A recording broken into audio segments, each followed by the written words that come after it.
автаж өгсөн, арганд норж өгсөн. Мөн үүний дараагаар ламын хоосон чанарын бодлого хэдийнэ нөгөө ертөнцөд шилжиж гэдэг нь болохоор бүрэн арганд норж нөгөө юу гэвч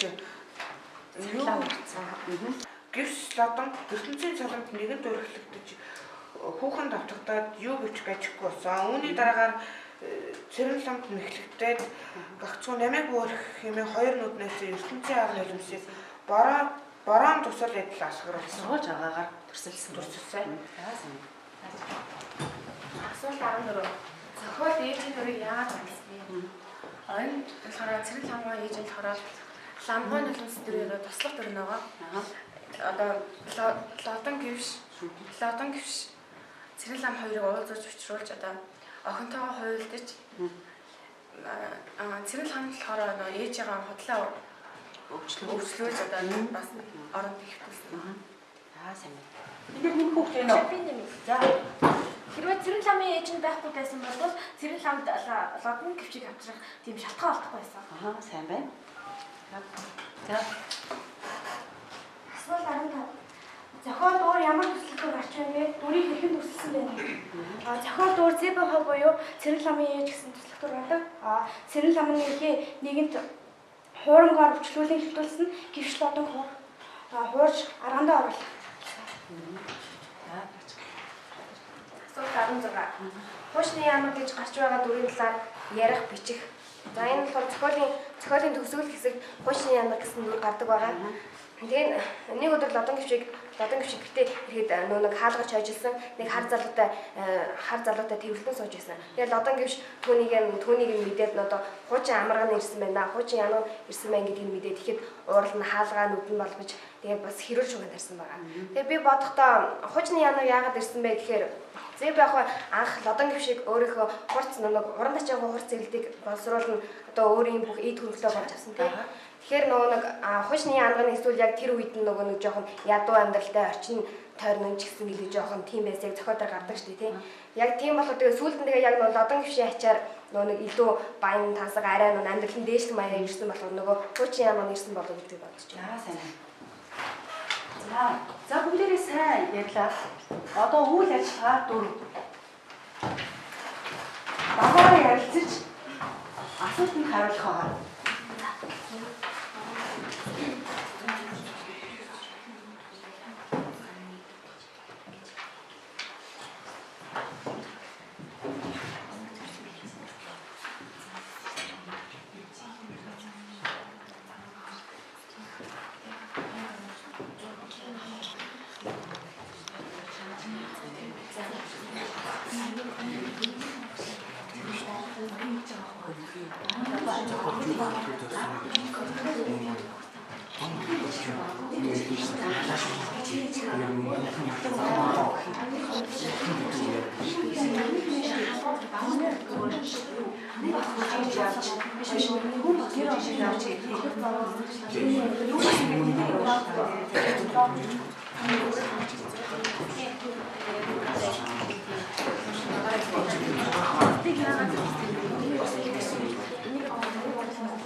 За цаг дууссан байна. За нэгдүгээр багаас эхлэе. Нэгдүгээр асуулт нэгдүгээр баг. Нэгдүгээр асуулт хараа. Зуны цаг баруун дамжны 5 гол хүчний шавар болж баасны үнээр хангалах нь үнэхээр мөн багт хүчийг нэгэн зэрэг тавьж үл дарагдмаар гэсэн уран төслөө зохиолж юу аргалахыг зорьсон бэ? Энэ болохоор энэ орчин болохоор цэрэн ламын орчин харуулсан байгаа. Тийм учраас лам хуурах цэрэн лам ямар орчинд амьдардаг байсныг харуулахаар зорьсон. За сайн байна. Шүү. Танаа нэг зүйлээ нэ. За энэ болохоор хөл заа төмбөгчтаас нь юу гэдэг нь болохоор зуны улирал чинь нэг өнөр аягүй тархдаг. Тэгээд зуны улирлыг илүү харуулахыг зорьсон. Бас дээрээс нэг цэрэг ламын тийм гэр орон нь үнэхээр тийм бохир заваа. Бас дээрээс нь тийм юу их тавчуу байсныг илтгэж байгаа гэж үзсэн. Багшаа бас нөгөө нэг энэ нөгөө 5 гудамж гэдэг нь хятад гудамж байгаа. Тэгээд бас нөгөө хятадуудыг мөнхий заваа гэж илтгэсэн байж болох юм. Энэ үеийг болохоор би манжид даралтай авч үзье гэж бодож байна. Яг бол манжууд манад ирээд хятадууд маш ихээр сууршиж байсан. Гэхдээ маш их заваа тийм одоо монголчууд болохоор би одоо бизнесхтаа нөгөө хүнсэн дээр яаж үнэрээ нуудаг байсан. Тэгсэн чинь хятад болохоор тэрийг мэдэхгүй тийм заваа байсныг илтгэж гэж бодож байна. За шүү. Өөр санаад өгч байна уу? За ерөнхийдөө энэ төсөлтийг зохиолч маань одоо лодон гівш маань ийм одоо цэн ламтай холбогдсноор балчиг нам шиг одоо ийм зүйлд одоо хөл тавьж байна гэдгийг л харуулахыг зорьсон байна. Асуулт 2. За эдний багс хэлэх багс.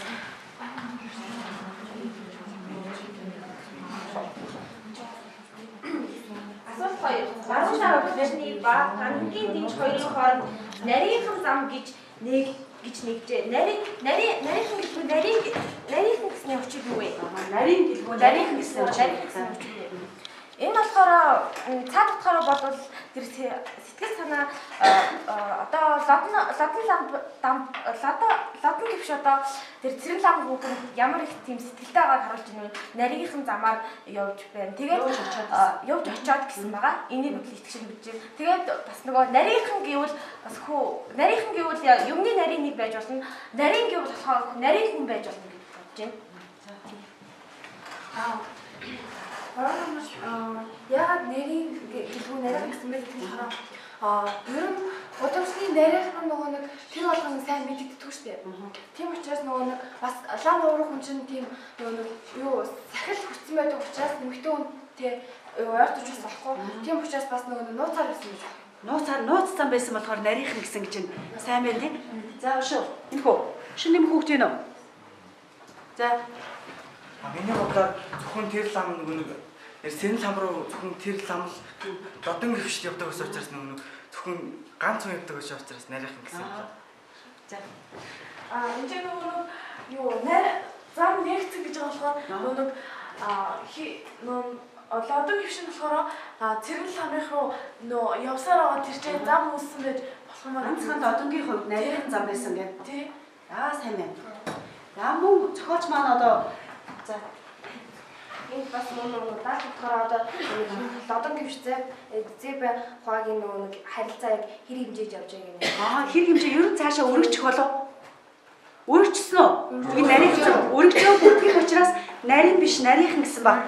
Асуулт 3. 3-р багаас 2-р багаас асуулт 3.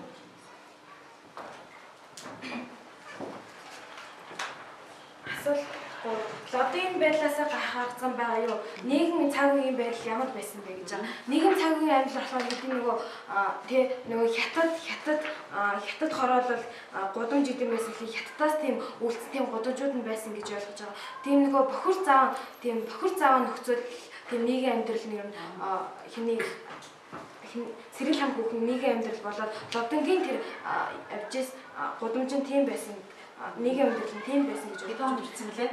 Энэ зохиолыг 1940 40.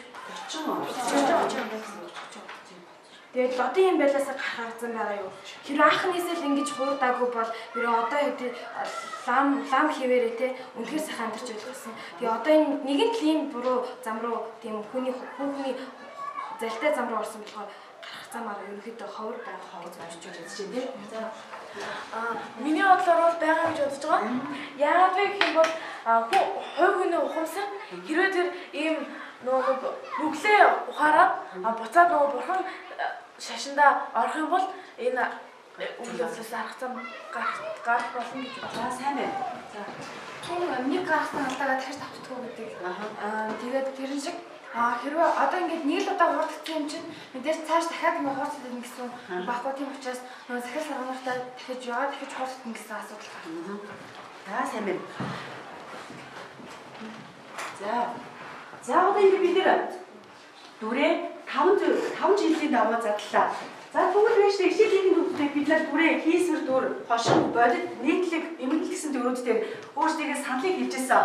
Одоо энэ хичээлээ дүрээ задлсны дараа багш нь дахиад асууя. За энэ дүр лодонгийн дүр маань ерөөсөө хийсвэр дүр юм байна гэж бодож байгаа хүмүүс гараар уу? За байхгүй мэн. Энэ хошин дүр юм а гэж авах вэ нөө? Хошин. Лодонгийн дүр бол ерөөсөө хошин дүр юм а. Тийш нь. За 3 хүүхэд байгаа юм байна. За энэ бодит дүр. 4 хүүхэд үзэж байгаа юм. Нийтлэг дүр. Нийтлэг дүр. Үзгөө. Тэгвэл энэ эмгэнэл дүр юм а гэж үзэж байгаа хүмүүс гараа. За тэгвэл 14 хүүхэд байгаа юм тийм ээ. За тэгвэл энэ штэ. Энэ хошин дүр юм а гэж үзэж байгаа хүмүүс энэ гараад ир. 2 дугаарыг дугаасан хүмүүс. 3 дугаарыг дугаасан хүмүүс энэ. 4 дугаарыг дугаасан хүмүүс энэ. 5 дугаарыг дугаасан хүмүүс гараад.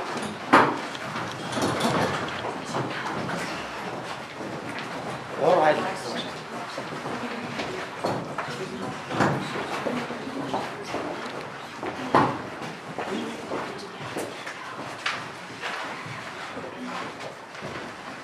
За бага осноо.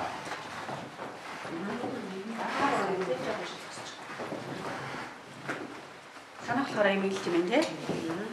За.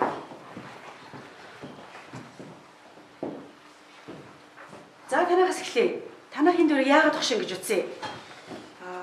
Энэ хошин дүр гэж үзэж байгаа нь болохоор тэр лодон гэдэг лам болохоор тэр хүүхэн дурлж бахан санамаараа мартсан нөгөө янз бүрийн паянтай явдал шиг санагдсан. За тийм болохоор паянтай. Аха. За сайн байна. За. Шүү. Биш хонгороо яагаад хошин гэсэн? Яагаад вэ гэх юм бол энэ нөгөө тэр хүн морхон шашны хүн байд атлаа.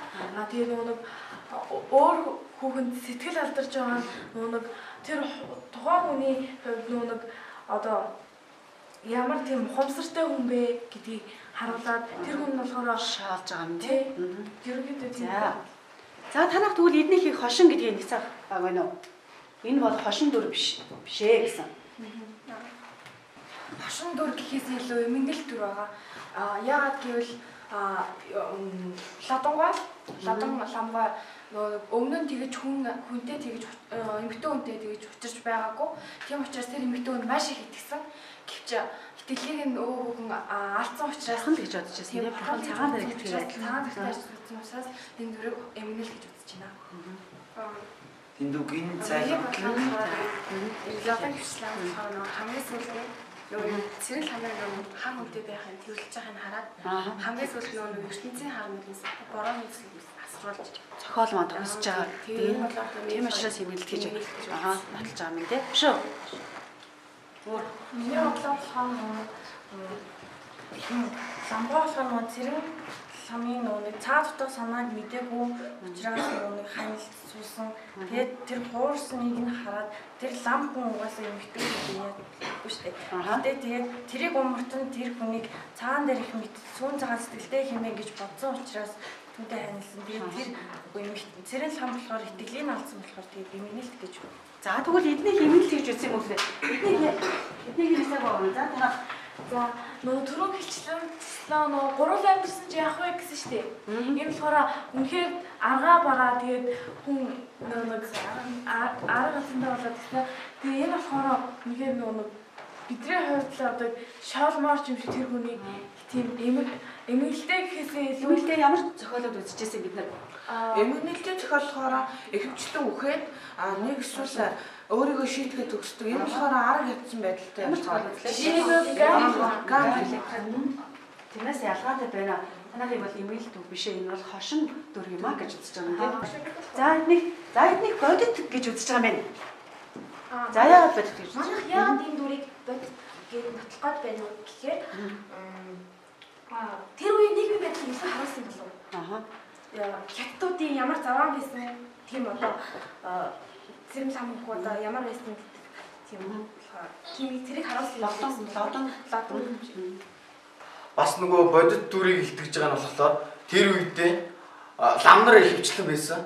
Нөгөө 1930 онд лам нар их хвчлэн тэгээд нөгөө бас хятадуудын үлдэгдэл нөгөө нэг манж худалдаач байдаг гэсэн.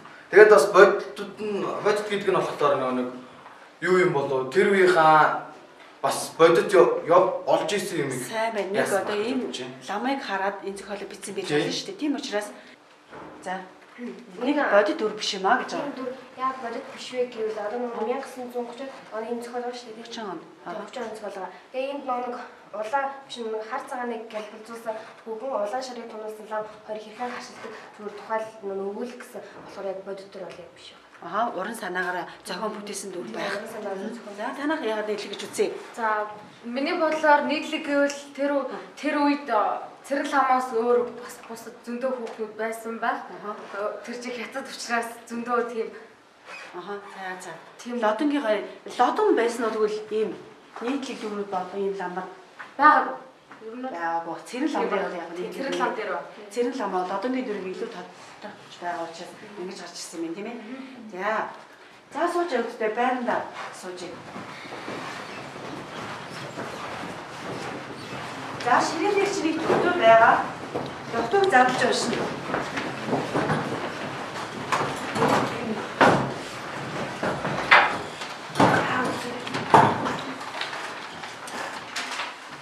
За танаас хэлээ.